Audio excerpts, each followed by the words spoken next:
Koşemi mektebim altın uya, seni menen öttü tattu kıyalda.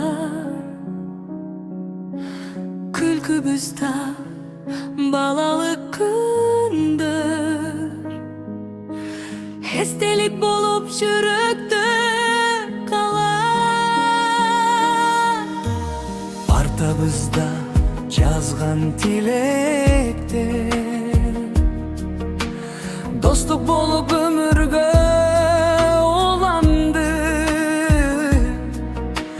Ar bir konguro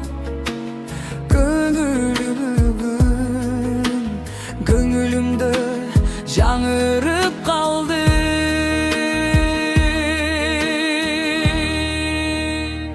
Koşemi mektebim, seni sağınabız.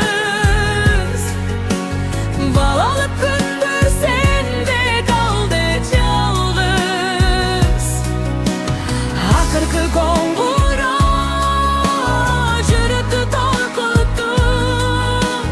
Mektepteki bir çay bizdi çok oydu. Koşemi mektebim, koşemi, seni sağınabız, sağınabız.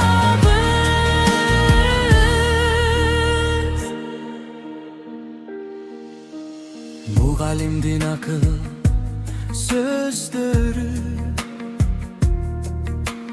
jol көрсөттү бизге ар дайым. Ката кетсе кечирим бери, тарбиялап өстүрдү жайын. Кечеле кичинекей, bugün emi çan durmuş yolunda. Bir klasta oturgan günde surat bolup kaldı ayıbızda.